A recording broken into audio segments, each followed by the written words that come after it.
The great happiness.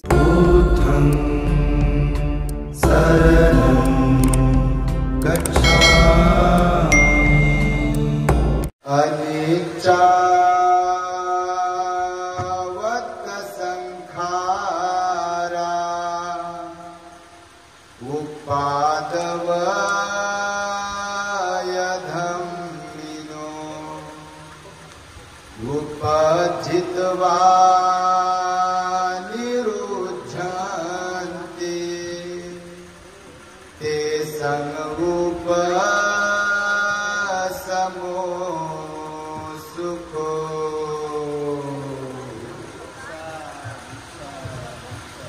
संपूर्ण विश्वाला ज्यांनी सुख शांती मानवता तथा दुःख मुक्तीचा आर्य संदेश दिला असे ते दुःख मुक्तीचे मार्गदाता दुःख मुक्त महामानव महान कारुणिक तथागत भगवान सम्यक संबुद्ध तथागतांनी आपल्या शुद्ध प्रज्ञेतून निर्मिलेला सद्धम्म आणि त्यात सद्धम्माचा गेली 2500 वर्षांपासून सातत्याने अहोरात्र प्रचार आणि प्रसार करणारा पूजनीय भिक्खू संघ या महान आणि सर्वश्रेष्ठ अशा त्रिरत्नांना प्रथमतः त्रिवार अभिवादन करतो।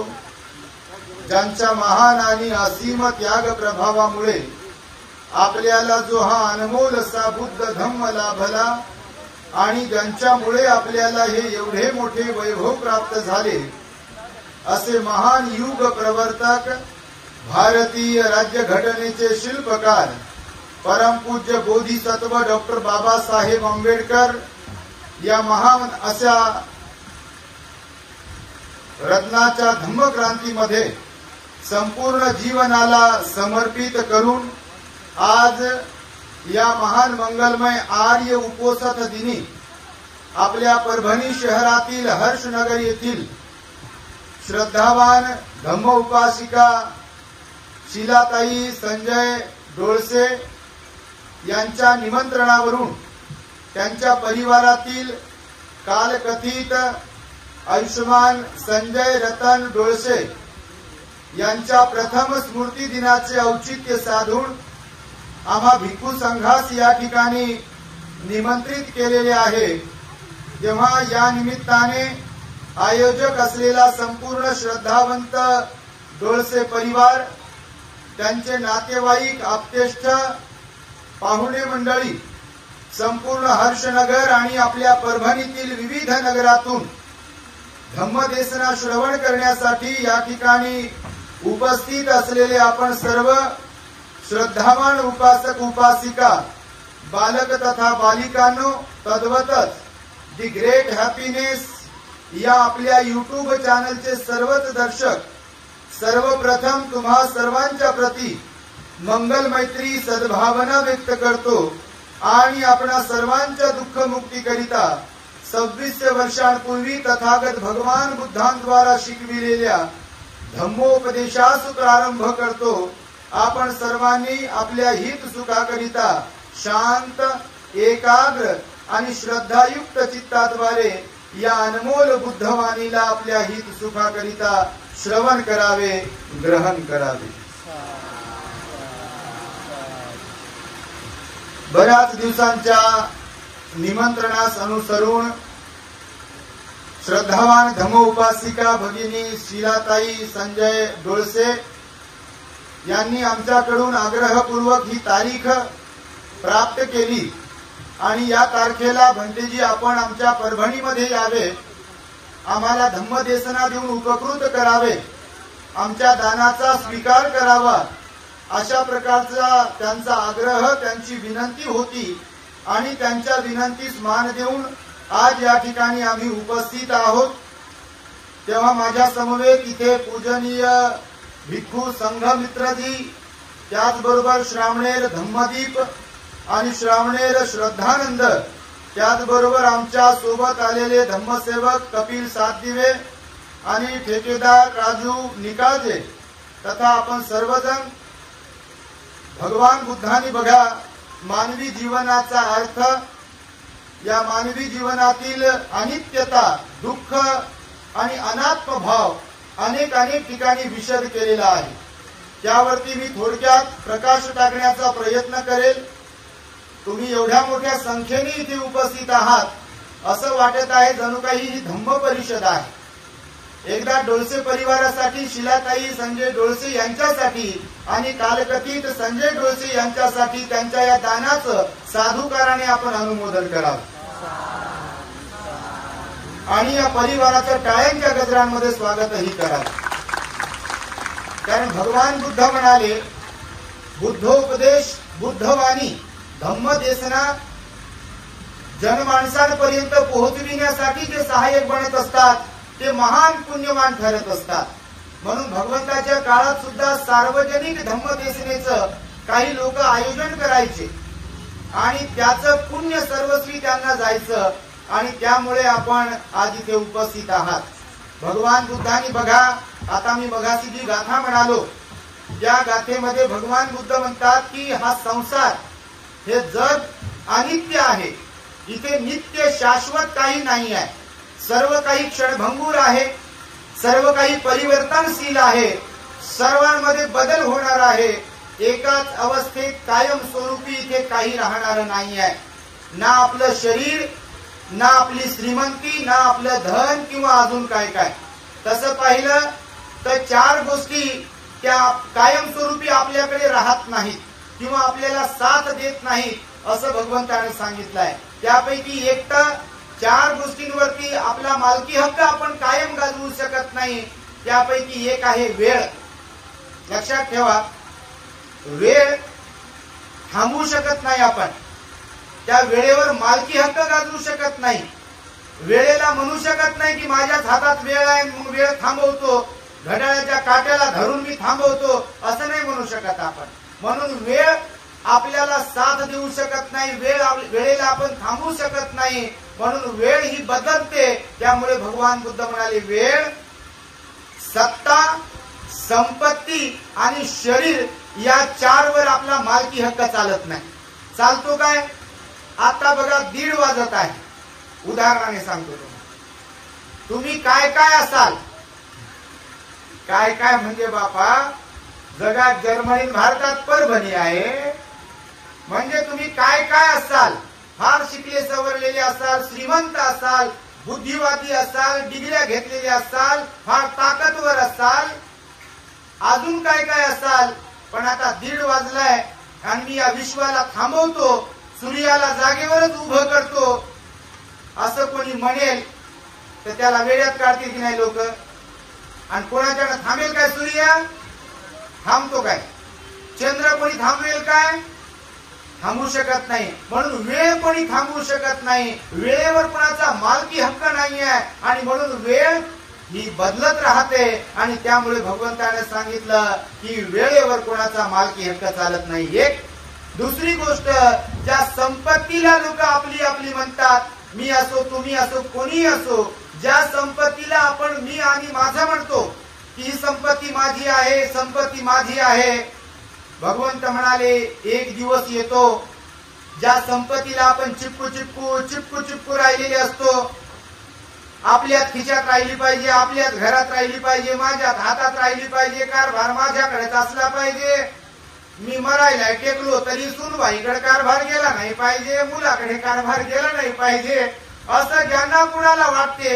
कितीही वाटलं तरी सुद्धा मला सांगा, बटन दबलं की कोणी म्हणते काय, गळ्यातली पोत तशीच ठेवा बरं का, लय जपून ठेवली होती. मडक्यात किंवा अजून कुठं कुठं दागिने कुलूप लावू चाबी सोबत बाळगली, एकदा ते दागिने काढा त्यांच्या सोबत जाऊ द्या असं कोणी म्हणते काय? म्हणता का? तुम्ही तरी म्हणता का? मुकेत बसतात लोक. इंजेक्शन दिलं की मुकत बसावं लागते. तर संपत्ती बघा, संपत्तीवर हक्क गाजवू शकत नाही परमनंटली, कायमस्वरूपी. कारण आज आपल्याकडे आहे, उद्या ती दुसऱ्याची होते. आज ज्याच्यावर मालकी हक्क गाजवतो आपण गेलो की त्याचा मालक दुसरा बन. खरं की खोटं? घर किती तुमच्या नावावर असू द्या, शेती किती तुमच्या नावावर असू द्या, तुम्ही कुणालाही म्हणा की हे माझं आहे, हे माझं आहे, हे माझं आहे, आपलं बटन दबलं की लोक म्हणतात किती मुलं आहेत? 3 का?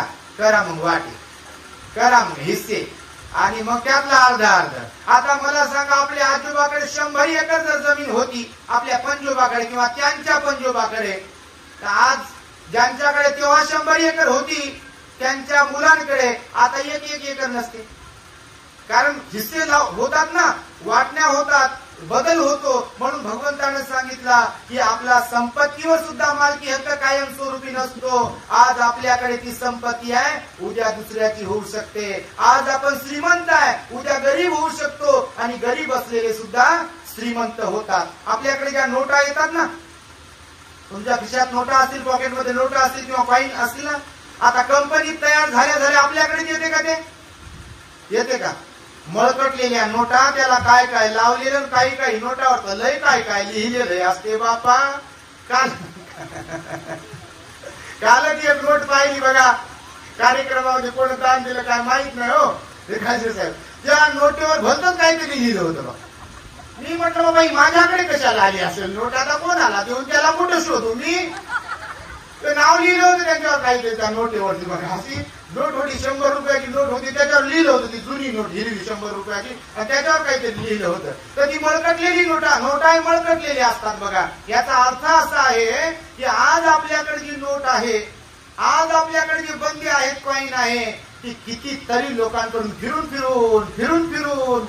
घर दुकानदाराकडून त्या दुकानदाराकडून कोणाच्या खिशात, कोणाच्या कुठून तो बंदा ती नोटा आपल्यापर्यंत आलेल्या असतात. म्हणून कायमस्वरूपी आपण संपत्तीचे सुद्धा मालक नसतो, हे भगवंतानं सांगितलं आहे. आणि त्यामुळे हे लक्षात ठेवलं पाहिजे आपण. आणि तिसरी गोष्ट सांगितली भगवंताने, ज्याच्यावर मालकी हक्क चालत नाही, सत्ता.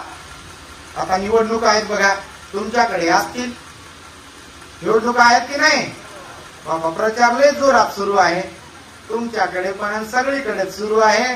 फक्त विकल्या जाऊ नका म्हणजे झालं. तुम्ही बाबासाहेबांच्या आहात, बेमान नाही झालं पाहिजे. बाबासाहेबांना मत विकणाऱ्यांपैकी आपण नसलो पाहिजे. कारण बाबासाहेब म्हणाले, मताची किंमत मीठ मिरची एवढी समजू नका. कारण एका मतावरून आमदार, खासदार, नगरसेवक तुम्ही निवडून देऊ शकता, सरपंच निवडून देऊ शकता. म्हणून पात्र लोकांना निवडून दिलं पाहिजे. म्हणजे असं नाही सांगत बाबा कोणत्या पक्षाच्याला निवडून द्यायचंय, बिलकुल पात्र लोकांना निवडून दिले पाहिजे. आता येताना मी पाहिलं, नाव ठेवत नाही, परभणीला, हिंगोलीला, नांदेडला, आमच्या औरंगाबाद मध्ये पण काल एका ठिकाणी चाललो होतो बघा, मेन मुख्य रस्ता असे खड्डे पडले. मी म्हटलं बा, मागच्याच वर्षी रस्ता तयार केलाय, डांबर रोड, आणि त्याच्यात एवढे खड्डे की एखादी अँब्युलन्स वगैरे सिरियस पेशंटला जर घेऊन चालली तर ते जागेवरच मरायचं रस्त्यातच बघा. कशामुळे? तर रस्त्यामुळे. एवढे रस्ते खराब असतात. आणि त्यामुळे चांगल्या पात्र लोकांना आपण निवडून दिलं पाहिजे. तर भगवंतानं सांगितलं, सत्ता ही कायमस्वरूपी नसते, सत्तेवरही आपण मालकी हक्क गाजवू शकत नाही. कारण सत्ता बदलते. कायमस्वरूपी कोणी पीएम राहू शकत नाही, कायमस्वरूपी कोणी राष्ट्रपती राहू शकत नाही, कायमस्वरूपी कोणी मुख्यमंत्री राहू शकत नाही, कायमस्वरूपी कोणी खासदार नाही, कायमस्वरूपी कोणी आमदार नाही, कोणी नगरसेवक नाही. कारण जय विजय प्रत्येकाच्या वाट्याला येतात, यश अपयश प्रत्येकाच्या वाट्याला येते, हे भगवंताने सांगितलेलं आहे. आणि त्यामुळे भगवान बुद्ध म्हणाले, सत्ता सुद्धा कायमची आपल्याकडे नसते, हे आपण लक्षात ठेवलं पाहिजे. त्या सत्तेवर मालकी हक्क गाजवू शकत नाही. आणि त्यामुळे बघा, भगवंत म्हणाले, वेळ, संपत्ती, सत्ता, आणि चौथी गोष्ट सांगितली शरीर. या शरीरावरही आपण मालकी हक्क गाजवू शकत नाही. आरशात किती वेळेस पाहू लागलो आपण, सकाळी, रात्री, दुपारी. आमच्याकडे बघा, आम्ही श्रामनेर शिबिर घेतलं. हे आमचे 2 श्रामनेर आहेत परमनंट. तुमच्या परभणीत एक श्रामनेर आहे का, त्यांच्यासाठी साधू कर द्या. हे कायमस्वरूपी राहणार आहेत आमच्याकडे. अजून 4-5 जण आहेत परमनंट राहणार आहेत. ते 3 महिन्याचं एक श्रामनेर शिबिर आम्ही घेतलं होतं. सददेव साहेब आमचे, निकालजे साहेब आमच्या बरोबर आहेत, किरणला पण माहिती आहे. तर आमचे टॉयलेट बाथरूम बनवलेले आहेत बाहेर, त्याला आम्ही आरसा लावला बेसिनचा सोबत. आता हे आले 2-3 महिने झालेत.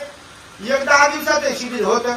आता हे भांग पाडू पाडू तर तोंडाला काय काय लावू लावू 3-3 वेळेस ते आरशात पाहू पाहू आले आमच्याकडे. आता आपलं ऑब्झर्वेशन बारीक असते. तर हे तिकडं जायचे बाथरूम कडे. मी म्हटलं 3-3दा कशाला जात असतील. हे मुंडन केलं की त्या आरशात पाहायचे आपले केस कुठे गेले, आपला अगोदरचा चेहरा कुठे गेला.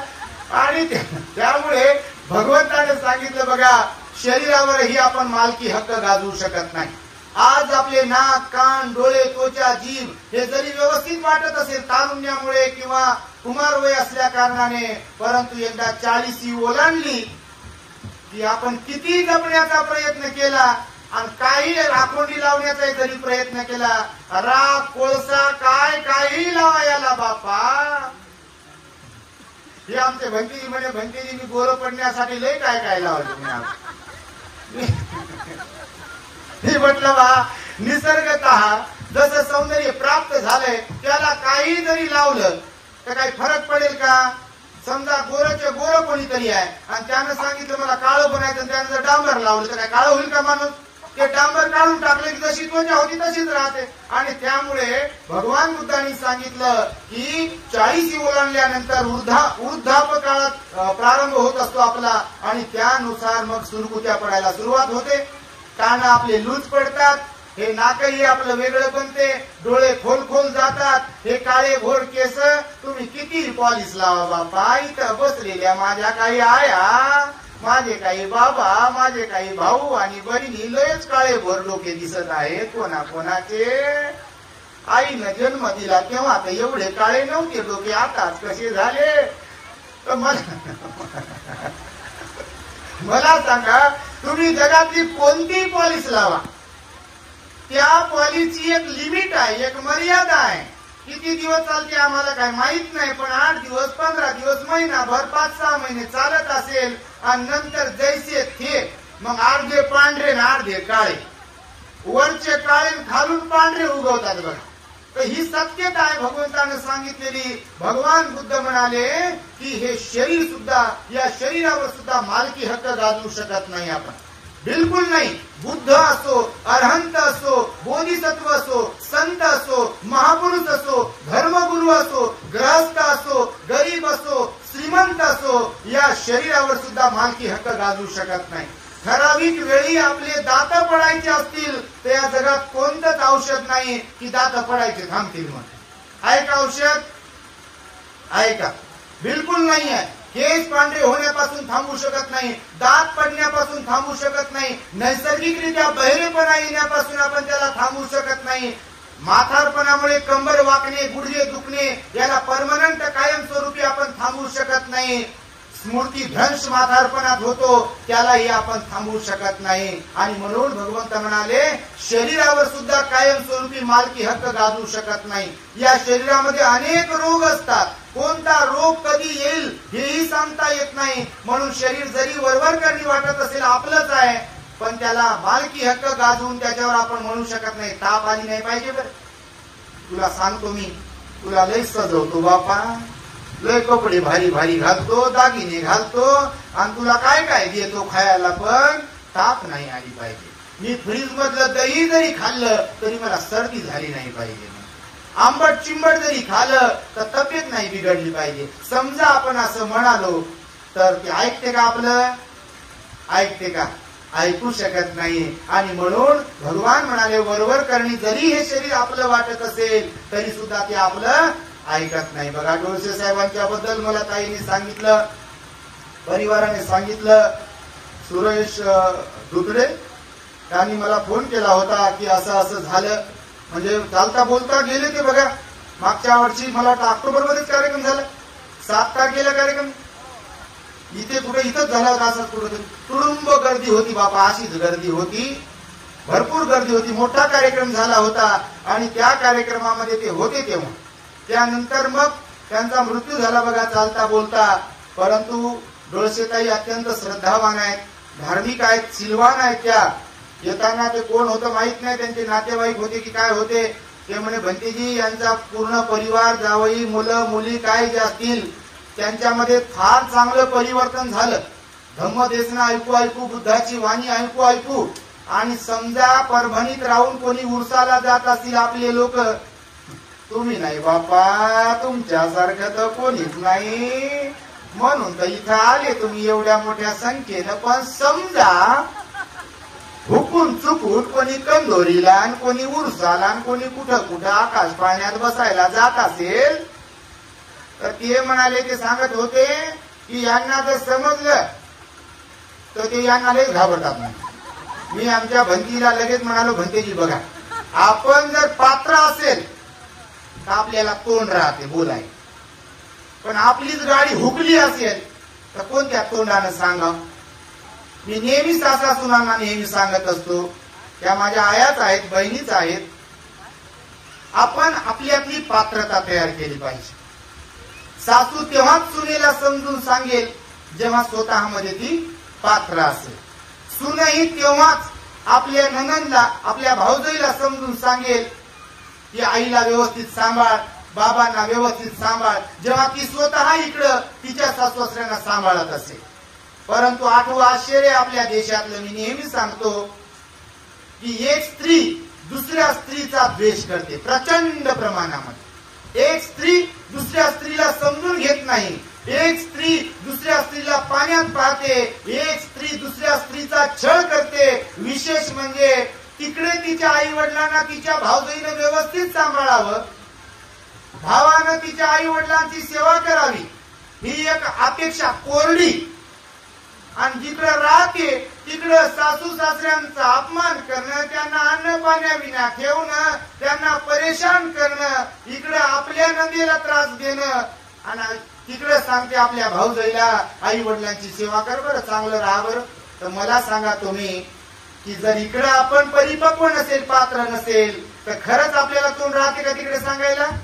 म्हणून भगवान बुद्धांनी सांगितलेलं आहे की या शरीराचा घमंड करू नका, या शरीराबद्दल अहंकार बाळगू नका, कारण हे अनित्य आहे, परिवर्तनशील आहे. आणि त्यामुळे भगवान बुद्धांनी सांगितलेलं आहे की आपल्या जीवनामध्ये आपण परिवर्तन घडून आणलं पाहिजे. डोळसे साहेब जरी निघून गेले, बरेच लोक पाहिले मी आणि पाहतो समाजामध्ये, घरचं कोणी गेलं की घरीच रुंगून बसतात.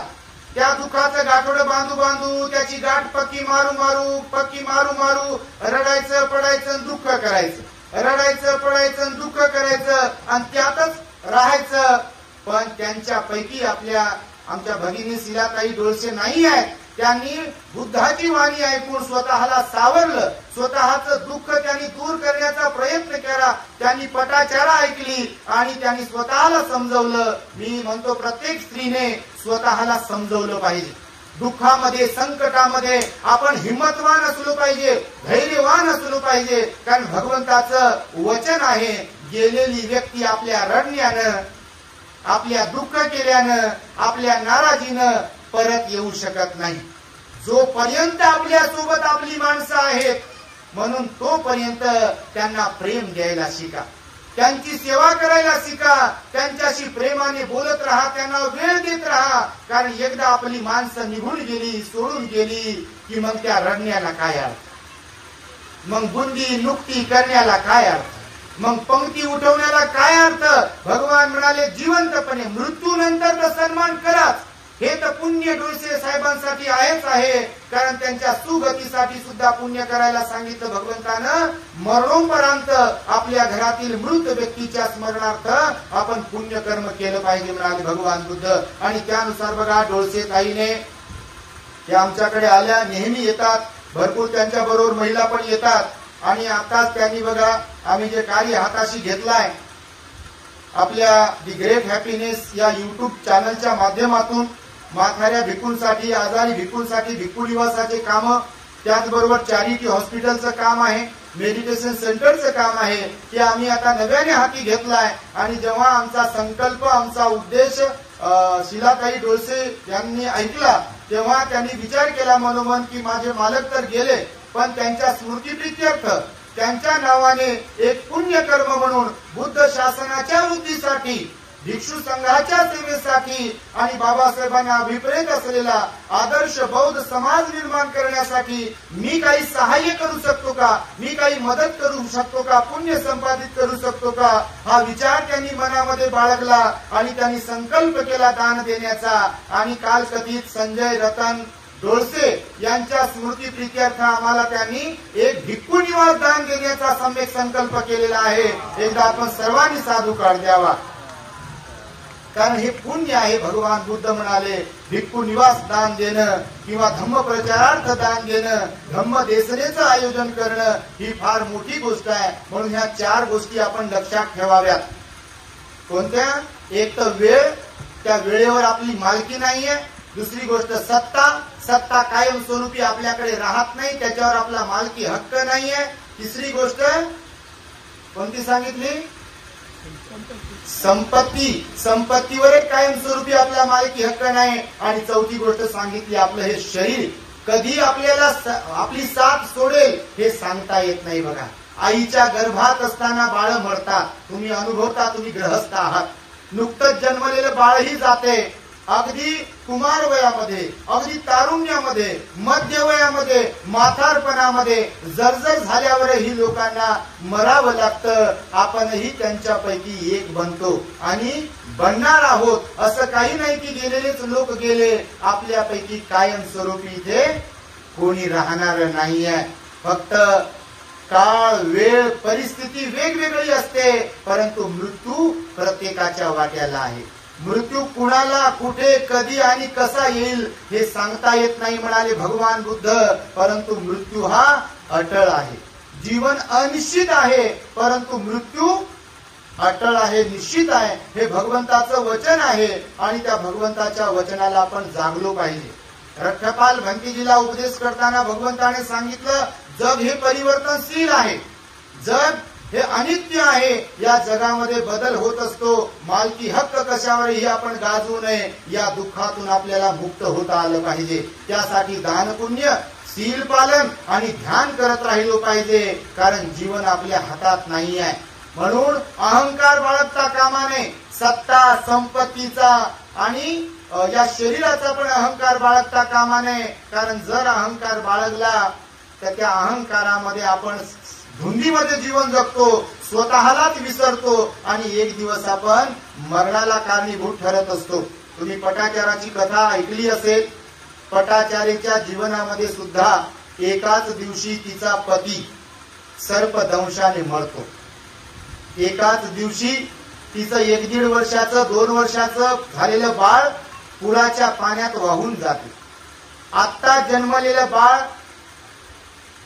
ससा, तो काय म्हणतात त्याला, बैल ससा, तो पक्षी असतो, तो पक्षी घेऊन जातो. आणि ती वेडी पिसी झालेली पटाचारा आपल्या माहेरी जेव्हा जायला निघते, पावसाचेच दिवस असतात आणि आपल्या माहेराच्या जवळ गेल्यावर तिथे 2-3 सरण जळत असतात. लोक म्हणतात तिला, पटाचारा तुझी वाट पाहिली आम्ही, पावसाचे दिवस आहेत म्हणून तू येणार की नाही याबद्दल आम्हाला शाश्वती नव्हती आणि म्हणून आताच आम्ही अग्नी डाग दिला. रात्री पावसामुळे घर अंगावर कोसळून तुझे आई, वडील, भाऊ मरण पावले. तर मला सांगा, एवढं दुःख कोणाच्या वाट्याला असेल काय? ती पटाचारा, उद्ध्वस्त झालेली, पागल झालेली, विवस्त्र पटाचारा भगवंताच्या संपर्कात येते आणि स्वतःच्या जीवनाचं सोनं करते. बघा, बौद्ध साहित्यात हेरी गाथेमध्ये पटाचारीचं वर्णन आलेलं आहे. अत्यंत प्रेरणादायी तिची जीवन कथा सांगितलेली आहे की एक संपलेली स्त्री, एक उद्ध्वस्त झालेली स्त्री जेव्हा भगवंताच्या संपर्कात येते, जेव्हा बुद्धाला, धम्माला, संघाला शरण येते, तेव्हा ती पुन्हा एकदा नव्याने आपल्या जीवनाला प्रारंभ करते आणि आपलं जीवन उभं करते आणि लाखो करोडो लोकांना बुद्ध शासनात असलेल्या ती प्रेरणा देत असते, मोटिवेट करते की दुःखाला कवटाळून बसू नका, रडत बसू नका, तर लढायला शिका. असा उपदेश ही पटाचारा जगाला करत होती आणि त्यामुळे खरोखर आपण या जीवनाचा अर्थ समजून घेतला पाहिजे आणि या जीवनामध्ये आपले अवगुण जे काही आहेत ते सोडून गेले पाहिजे. कारण आपण प्रत्येक जण मरण धर्मी आहोत. इथे कायमस्वरूपी आपण कोणी राहणार नाहीये. मीही जाणार आहे, तुम्हीही जाणार आहात. कारण बदल हा संसाराचा नियम आहे. परिवर्तन हा संसाराचा नियम आहे. बालपण कायम नाही, तारुण्य कायम नाही, मध्यवय कायम नाही आणि म्हातारपण पण कायम नाहीये. फूल कोमेजते, झाडाचं तोडलेलं आणि न तोडलेलं सुद्धा अगदी आपलं जीवन तसंच आहे म्हणाले. मेणबत्ती जशी जळून जळून पिघळते पघळते, अगदी जीवन तसंच आहे म्हणाले भगवान बुद्ध. एका आईस्क्रीम सारखं जीवन आहे असं सांगितलेलं आहे बघा एक जणांनी. आईस्क्रीम खाल्ली तरी पघळते आणि वाया गेली तरी पघळते बघा. कधी खाली का आईस्क्रीम तुम्ही? बापा तुम्ही काय आईस्क्रीम किती खात असाल? आईस्क्रीम सारखं खरंच जीवन आहे. तुमच्या माहितीसाठी सांगतो, जीवन प्रत्येकाला सारखंच दिलेलं आहे, पण त्याचा कोण कसा उपभोग घेतो, त्याचा कोण कसा वापर करतो, हे सर्वस्वी ज्याचं त्याच्यावर अवलंबून आहे. आईस्क्रीम बघा, जेव्हा आपण विकत घेता, जर हातात ठेवली, तुम्ही खा न खा, हवेशी संपर्क आला किती पिघळते पघळते बघा. आणि खाताना पण जीभ लावावं लागते किंवा तोंडात टाकली की ती पघळते आणि नंतरच मग आतमध्ये उतरते. अगदी जीवन तसंच आहे. तुम्ही त्याला कोणतं काम लावताय हातापायाला, ते कोणावर अवलंबून आहे? आपल्यावर अवलंबून आहे. बुद्धी तर प्रत्येकाला दिली, पण कोणीतरी त्या बुद्धीचा वापर लोकांना ठकवण्यासाठी, फसवण्यासाठी, शिव्या देण्यासाठी, लोकांचं वाईट करण्यासाठी करीत असेल, आणि कोणी कोणी या बुद्धीचा वापर लोकांना बुद्ध धम्मात आणण्यासाठी करत असेल. आणि त्यामध्ये आपला संपूर्ण डोळसे परिवार आहे. आणि म्हणून आपण सर्वांनी एकदा त्यांच्यासाठी टाळ्यांच्या गजरांमध्ये त्यांचं स्वागत केलं पाहिजे. आणि तुम्ही सुद्धा आपल्यामध्ये चांगुलपणा निर्माण केला पाहिजे. बाबासाहेबांनी महत् प्रयासाने आपल्याला हा बुद्धाचा धम्म दिला, म्हणून धम्म एकमेकांपर्यंत पोहोचवला पाहिजे. आपण नुसतंच खाण्यासाठी जगायचंय, जगण्यासाठी खायचंय आणि खाता खाता मरायचंय, त्या जीवनाला काही अर्थ नाही. अहो, पोरांसाठी तर कोणी जगेल, पोराबाळांचे लग्न लावून तर कोणी देईल, आणि लग्न तर कोणी करेल, लेकरं तर कोणी जन्माला घालेल, घर स्वतःच तर कोणी बनवेल, शिक्षण तर कोणी घेईल, शिक्षण तर कोणी देईल. पण जीवन असावं कसं? भगवान बुद्ध म्हणाले, स्वतःसाठी तर जगावंच, पण स्वतःच्या सुखाची अपेक्षा करणाऱ्या लोकांनी दुसऱ्याच्याही जीवनामध्ये मी कसं सुख देईल किंवा ते सुख कसं निर्माण करून देईल याचाही विचार करत करत जीवन जगावं. म्हणून आपण जीवन जगताना कुणाला आपण दुखवता कामा नये, आपल्यामुळे कुणाच्या डोळ्यांमध्ये अश्रू येता कामा नये. आणि जर कुणाच्या डोळ्यांमध्ये अश्रू असतील तर त्यांचे अश्रू पुसणाऱ्यांपैकी आपण असलो पाहिजे. आणि म्हणून मरावे परी कीर्ती रूपी उरावे, असा भगवंताचं वचन आहे, संतांनी हे सांगितलेलं आहे. त्यामुळे जीवन जगत असताना आपल्या जीवनाचा आपल्याला सोनंही करता आलं पाहिजे. अहंकारामध्ये नको नको त्या अवगुणांना आपण वर काढून या जीवनाला वाया घालवू नये. बुद्ध धर्माचं आचरण करत राहावं, विहारात जात राहावं, धार्मिकता जोपासत राहावी, स्वतःला चांगलं बनवावं, स्वतःचं मन निर्मळ करण्याचा प्रयत्न करावा, ध्यान करण्याचा प्रयत्न करावा, समाजासाठी वेळ द्यावा आणि बुद्ध विहारात जात राहावं, भिक्षू संघाची सेवा करत राहावी. त्यातच आपलं हित आहे. भगवंताचे अनेक उपदेश आहेत. आपण आपलं दी ग्रेट हॅपीनेस चॅनल पाहत असाल. तुमच्यापैकी काही दिवसांपूर्वी आम्ही संकल्प केला होता बघा, बाबासाहेबांच्या कार्याला समर्पित केलेलं आपलं दी ग्रेट हॅपीनेस चॅनल आहे. आता 20 तारखेला आमचा औरंगाबाद येथे साजापूरला कठीण शिवरदान तथा वर्षावास समारोपाचा कार्यक्रम संपन्न झाला. आपण कोणी कोणी लाईव्ह पाहिला असेल, आपण आपल्या चॅनलला जर फॉलो करत असाल तर त्या चॅनलचे 20 तारखेला बघा 1,00,000 सबस्क्रायबर झालेले आहेत. एकदा त्या सर्व सबस्क्रायबर्ससाठी आपण टाळ्या वाजवून त्यांचं अभिनंदन केलं पाहिजे. आपलं चॅनल बाबासाहेबांना अभिप्रेत असलेला आदर्श बौद्ध समाज निर्मितीसाठी कार्य करत आहे. आणि आदर्श बौद्ध समाज म्हणजे कोणता समाज? जो धार्मिक आहे, ज्यांची बुद्ध धम्म संघावर श्रद्धा आहे आणि जे विहारात जाणारे आहेत, जे दान पुण्य करणारे आहेत, शील पालन करणारे आहेत, ध्यान करणारे आहेत, पंचशील पालन करणारे आहेत, 8 दिवसातून एकदा अष्टशील पालन करणारे आहेत, इथे साखर आणि इथे बर्फ ठेवणारे जे आहेत ते आदर्श बौद्ध. नाही तर बाबा धक्क्याला बुकी तुमच्याकडे तर लय भांडणं होतात मन बाबा, मी म्हणत नाही, सहनच करत नाहीत मन. एकमेकाकडे डोळे वाचूनच पाहतात मन, एकमेकाला नाव लयक ठेवतात मन, बिलकुल एकमेकाला पाण्यातच पाहतात मन. हे मन बाबा आपलं काही म्हणणं नाही, तसं पण लोक म्हणतात शिव्या तर पेटीतल्याच असतात मन. आम्हाला काय माहित नाही, बघाटी साहेब पण इथे आहेत, त्यांनी पण आम्हाला बोलवलं होतं. तर भगवान बुद्धांनी सांगितलं आपली वाणी चांगली असली पाहिजे, माणसं जोडणारी आपली वाणी असायला पाहिजे. बघा अंगुलीमालाला जाऊन काय शिव्या दिल्या नाही भगवंतानं, असा कसा काय तू केलं, आईला मारण्याचा कुठे विचार करतात का असे म्हणाले का भगवान त्याला? म्हणाले का 999 खून केलेच कसे तुला दाखवू का, आता तुझी जे तलवार तुझं मुंडक छाटतो असे म्हणाले का? भगवान बुद्धानं प्रेमानं त्याला जिंकलं. भगवान बुद्ध अंगुलीमालाला म्हणाले की तोडणं फार सोपं आहे, जोडणं फार अवघड आहे. तोडणं फार सोपं आहे, काहीही असो, मग ते नाता असो की झाडाचा पाला असो, फळ असो की अजून काय काय उंदराचं तोडणं असो, तोडणं फार सोपं आहे, जोडणं फार अवघड आहे. माणसं जोडता आले पाहिजे. मी तर म्हणतो तेच माणसं खरे ज्यांना कमीत कमी घरचे माणसं जोडता येतील. बाहेर लय अशी मिरवतील शेखी आपली बाई माणसं, मी आसान मी आशीन, मलाच पान फुलं वाहा, फुलच वाहा म्हणते मला बापा, नावच घ्या म्हणते माझं आणि माईकच द्या म्हणते मला, आणि मला ते जमते ते कोणालाच जमत नाही म्हणते. ते खरंच असते कारण यांना माणसं तोडतात येतात. तुम्हाला नाही बापा म्हणत, ते सगळीकडे जाते ते तोडणारे त्यांच्यासाठी भगवान बुद्धांनी सांगितलं की तोडायला नाही तर जोडायला शिका.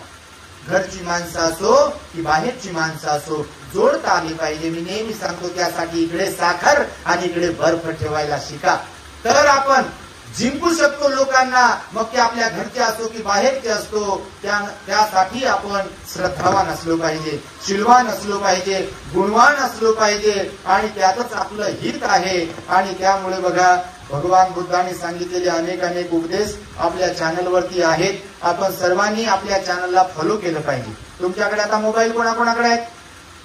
त्या मोबाईल मध्ये युट्यूब मध्ये जा, सर्च करा दी ग्रेट हॅपीनेस. विविध विषयांवरती प्रवचन आहेत. मी असंच सांगत नाही आहे. आता काही सांगत होत्या भंतेजी आमच्या घरात सगळ्यांची रिंगटोन भवतु सब मंगलम आशीर्वाद गाथा आहे. ते इवलस पोरग होता, आता ते काय त्याचं नाव निरपेक्ष नाव ठेवलं पहा. ते आला माझ्याकडे आणि वंदनही केलं आणि त्याला सांगितलं बन बापू ते भवतु सब मंगलम, तर ते मनोकुपंगमा धम्मा पण ते बोल बोगडे त्याचे म्हणत होता आणि भवतु सब मंगलमही म्हणत होतं पहा. तर हे संस्कार देऊ शकलो पाहिजे आपण, नाही तर नुसते सॉक्स, नुसतेच बूट, नुसतंच खायला, नुसतेच खेळणे, रिमोट कंट्रोल मोबाईल देऊ देऊ नुसतं परेशान करायचं. त्या पोराला संस्कारापासून वंचित ठेवायचं आणि नंतर त्याच्या नावानं आपणच रडत बसायचं. भगवान म्हणाले खायला पियाला लेकरांना तर द्याच द्या, लेकरांचे लाड तर कराच करा, पण लेकर घडवा. पण लेकरांना घडवताही आलं पाहिजे, त्यासाठी लेकरांना चांगले संस्कारही दिले पाहिजे. आणि त्यामुळे आज बघा फार चांगलं वातावरण तयार होत आहे सगळीकडे, सर्वत्र आम्ही पाहिलं. कार्यक्रमात बघा 20 तारखेला तुम्ही कोणी कोणी लाईव्ह पाहिलं माहित नाही. अहो तुम्हाला काय सांगू, अख्खा महाराष्ट्र औरंगाबादला होता 20 तारखेला. तुमच्या माहितीसाठी आज एक जिल्हा सुटला नाही की कोणत्या जिल्ह्यातून लोक उपासक नव्हते आले. बघा अत्यंत श्रद्धा पूर्वक लोक आले. मी स्टेजवरती बसून होतो कार्यक्रम झाल्यावर, कारण लोक भेटीला आले होते, दर्शनाला, भेट द्यायला, वंदन करायला, चर्चा करायला आणि कृतज्ञता व्यक्त करायला. लोक कृतज्ञता व्यक्त करायला आले होते. भरपूर ठिकाणाहून लोक आले होते. एक आई आली होती पोराला घेऊन, मोठ्याच्या मोठ्या, यांच्यासारखा पोरगा असेल मोठा, भंतेजी म्हणे तुमच्या प्रवचनामुळे माझ्या पोराची दारू सुटली आणि तुम्हाला तुमचे आभार मानण्यासाठी आलो म्हणे. बघा हे परिवर्तन होते. तुमच्या माहितीसाठी सांगतो, 1.5 तास लोक रांगेत उभं राहून भेटण्यासाठी. मीच म्हणजे मलाच वाटत होतं बाबा मी कोण आहे असा, कारण भगवंतानं तर सांगितलं आपण कोणीच नाही, असं विशेष काय त्याच्यामध्ये नसते. परंतु भगवान बुद्ध म्हणाले तुमच्यात गुणवत्ता जर असेल, तुमच्यात चांगुलपणा जर असेल तर दूर दूरचे लोक तुम्ही जोडू शकता.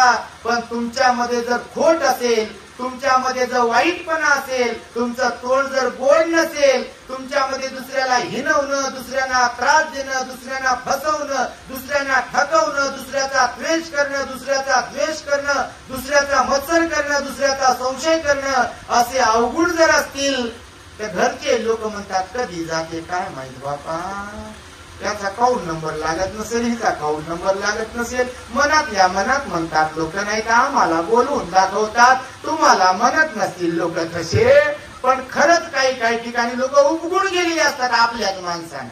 आणि भगवान म्हणाले एवढं उपगुण लोक जातील आपल्याला, उपगुण समजते ना बापा, तुम्हाला काय नाही समजणार, तुम्ही परभणीकर, तुम्ही लय हुशार, म्हणून तर मन पडली असेल ती जगात जर्मनी भारतात. परभणी जर्मनी लय फेमस आहे आणि आपली परभणी लय फेमस आहे तुमच्यासाठी बाबा, तुमच्यातल्या चांगुलपणासाठी. आणि त्यामुळे इथे आम्हाला डोळसेताईने बोलवलं. ऍक्च्युली धावपळ सुरूच होती आमच्या मागे, पण ताईंचा फार आग्रह होता की कार्यक्रमाला या. आम्ही असं ठरवलं होतं की वर्षावा समारोपाचा कार्यक्रम झाला की आता काही कार्यक्रम वगैरे घ्यायचे नाही, मोबाईल बंद करायचा काही दिवसांसाठी, कारण मोबाईल गरम होऊ काय फुटते की काय असं वाटते. आणि हे कधी कधी वाटते आतून हे वरतून दिसते असं, पण मी आताच सांगितलं, पण आतून जेव्हा त्रास होते तेव्हा वाटते बा फुटते की काय हे पण, कारण भरोसा कशाचाच नाही इथे, कोणी चांगला असेल का वाईट असेल. भगवान बुद्ध म्हणाले या शरीराचा खरंच भरोसा नाही, कारण ज्यांच्या मेंदूला जास्त काम असते ते लोक जास्त जगत नाही. तुम्हाला सांग, याचा अर्थ असाही नाही की आपण निकामी बनावं, आपण दीर्घोद्योगी असायला पाहिजे. भगवान बुद्ध म्हणाले लोकांना प्रेरणा देणाऱ्यांपैकी आपण असलो पाहिजे. म्हणून भगवान बुद्ध सुद्धा किती जगले वर्ष, 80 वर्षे जगले. हालाकी भगवंताच्या काळामध्ये 120-150 वर्षाचं आयुर्मान होत. किती वर्षांचं, 150 वर्षांचं आयुर्मान होतं. कितीतरी लोक 120 वर्ष जगले. आनंद भंतेजी 120 वर्ष जगले. भगवंताचे सख्खे चुलत भाऊ त्यांचे ग्रहस्थ जीवनातले 120 वर्षाचं आयुष्य जगले. कितीतरी भिक्खू, कितीतरी ग्रहस्थ 120 वर्ष जगले, पण भगवान आपले 80 वर्ष गेले वयाचे. बाबासाहेबांच्या काळात 100 वर्षाचं आयुष्य होतं ना. आता बाबासाहेबांना पाहिलेले लोक आजही आहेत ना, नाही आहेत का लोक, आहेत लोक, पण बाबासाहेबांच्या बुद्धीला जास्त काम होतं, म्हणून 60-65 वर्षांमध्ये ते लोक बाबासाहेब आपले गेले. संत असो की महापुरुष असो, ज्यांचं स्वतःवर लक्ष कमी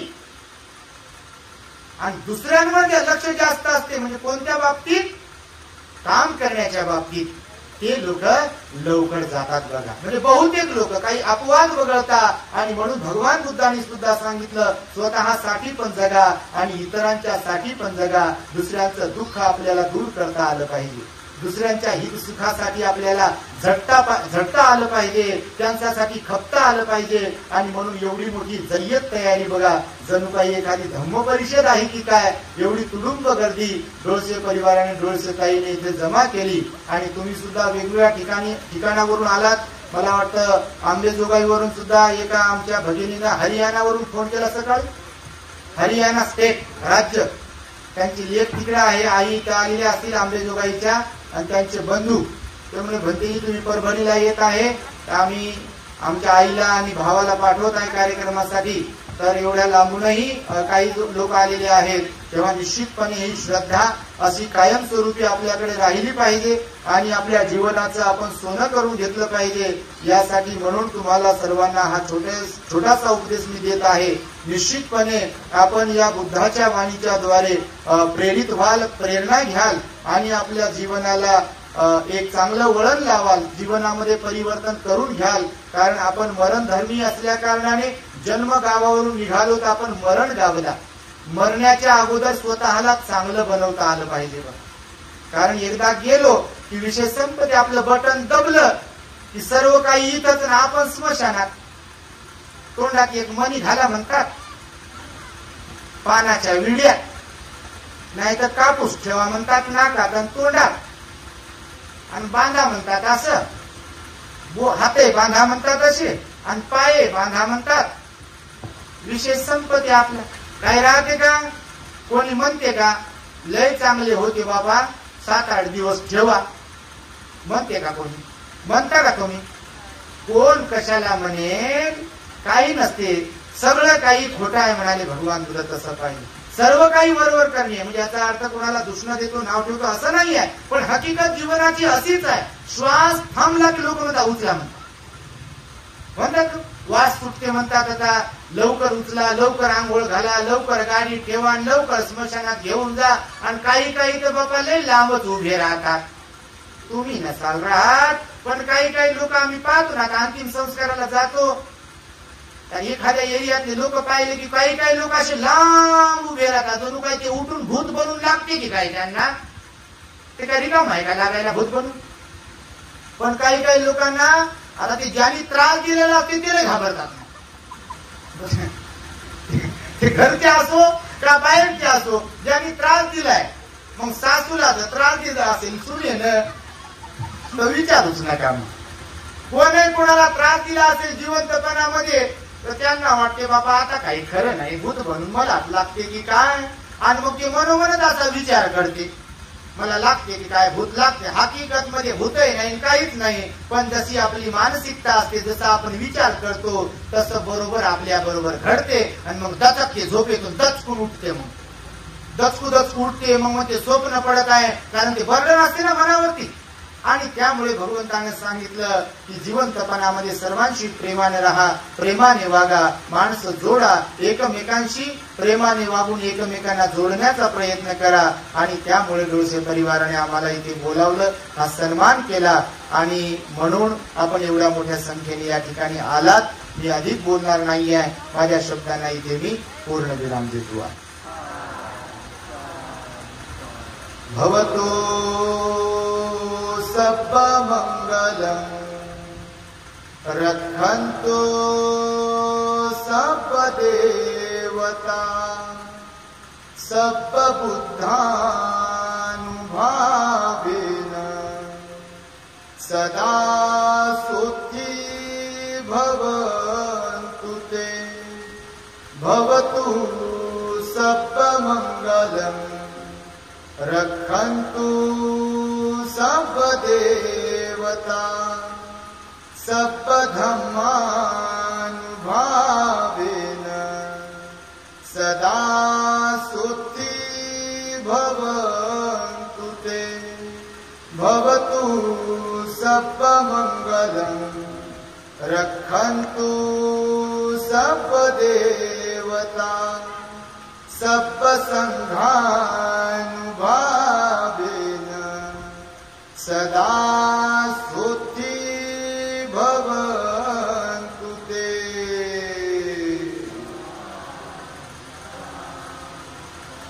बुद्धं नमामि, धम्मं नमामि, संघं नमामि. The great happiness. बुद्धं शरणं गच्छामि.